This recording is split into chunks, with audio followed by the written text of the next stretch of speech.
தேவன் என்னை நகைக்க பண்ணினார். ஆதியாகமம் 21ஆம் அதிகாரம் 6ஆம் வசனம். ஆமேன்.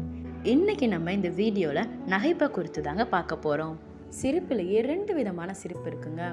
அதில் முதல் சிரிப்பு என்னென்னா, இதெல்லாம் எப்படி நடக்கும் நம்ம லைஃப்லன்னு சொல்லிட்டு சிரிக்கிற சிரிப்பு இருக்குது. இன்னொரு சிரிப்பு என்னன்னா, கர்த்தர் எனக்கு இது எப்படி செய்வார்னு சொல்லி இருதயத்தில் சிரிக்கிற சிரிப்பும் இருக்குதுங்க. இன்னைக்கு நம்ம பைபிள் கேரக்டரில் சாராளை பற்றி பார்க்க போகிறோங்க. ஆதியாகமம் 18ஆம் அதிகாரத்தில் 10வது வசனத்துலேருந்து 12ஆம் வசனம் வரை சொல்லப்பட்டிருக்குங்க. அப்போது தூதர்கள் ஆபிரகாம் வீட்டுக்கு வருவாங்க. அவங்களுக்கு ஆபிரகாம் சாப்பாடெல்லாம் செஞ்சு போடுவாங்க. சாப்பாடெல்லாம் சாப்பிட்டு முடிச்சதும் அந்த தூதர்கள் ஆபிரகாமை பார்த்து சொல்லுவாங்க, உற்பவ காலத்தில் நான் மறுபடியும் உங்ககிட்ட வருவேன், அப்போ உங்கள் கையில் ஒரு குழந்தை இருக்குன்னு சொல்லுவாங்க. அதை கேட்டதும் சாராள் அவங்க உள்ளத்தில் நகைக்கிறாங்க. ஏன் அவங்க நகைக்கிறாங்கன்னா, அவங்க அந்த சூழ்நிலையை பார்க்குறாங்க. அதுக்கு முதல் வசனம் 11வது வசனத்தில் சொல்லியிருப்பாங்க, ஆபிரகாமும் சாராலும் வயது சென்றவர்களாக இருந்தார்கள், ஸ்திரீக்குள்ளான வழிபாடு சாராளுக்கு நின்று போயிருந்தது. ஸோ இதிலிருந்து நம்மளுக்கு என்ன தெரியுது, குழந்தை பிறதுக்கான சான்ஸே கிடையாது. ஆபிரகாம்கிட்ட பலன் இல்லை, சாராள்கிட்ட ஸ்திரீகளுக்குள்ள வழிபாடு நின்று போயிடுச்சு. அவங்க பார்வைக்கு அந்த காரியம் நடக்காத காரியமாக இருந்தனால சொன்னது தேவ புருஷர்களாக இருந்துமே அவங்க என்ன பண்ணுறாங்கன்னா நகைக்கிறாங்க. இது எப்படி நடக்கும், நடக்கிறதுக்கான சாத்தியம் அங்கே 1% கூட இல்லைங்க. இதே மாதிரி தாங்க நம்மளுக்கும் ஏசப்பா ஒரு வாக்குத்தத்தை கண்டிப்பாக எல்லாருக்கும் பண்ணியிருப்பாங்க. நான் இதை உனக்கு செய்வேன், இதை நான் உனக்கு பண்ணுவேன்னு சொல்லியிருப்பாங்க.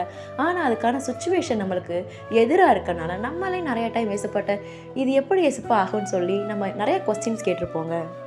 அதே மாதிரி தான் சாராளுக்குள்ளேயே அந்த கொஸ்டின்ஸ் கண்டிப்பாக எழும்பப்பட்டிருக்குங்க. அதை அறிந்து அந்த புருஷர்கள் என்ன சொல்கிறாங்கன்னா, தேவனால் ஆகாத காரியம் ஒன்று உண்டோன்னு சொல்லி அவங்கள பார்த்து கேட்குறாங்க.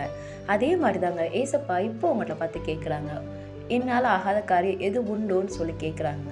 ஏசப்பா உங்களுக்கு ஒரு விஷயத்தை வாக்குத்தத்தை பண்ணியிருந்தாங்கன்னா அதை கண்டிப்பாக எப்படியோ செய்து முடிப்பாங்க.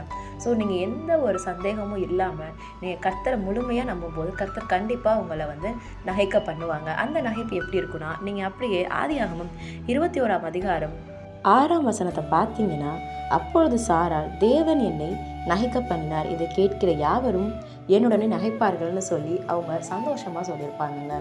18ஆம் அதிகாரத்தில் இது எப்படி ஆகும்னு சொல்லி அவங்க இருதயத்தில் கேள்வி கேட்ட கொஸ்டினுக்கு கர்த்தர் கரத்தினால செஞ்சு கர்த்தரால் ஆகாத காரியம் ஒன்றுமே இல்லைன்னு சொல்லி ப்ரூஃப் பண்ணி சாரால நகைக்க பண்ணியிருப்பாங்க. இதே போல் கர்த்தர் உங்களுக்கு ஏதாவது வாக்குத்தத்தம் பண்ணியிருக்காங்களா, இதை நான் உங்களுக்கு செய்வேன்னு சொல்லியிருக்காங்களா, செய்வேன்னு சொன்ன கர்த்தர் கண்டிப்பாக அதை செய்து முடிப்பாருங்க.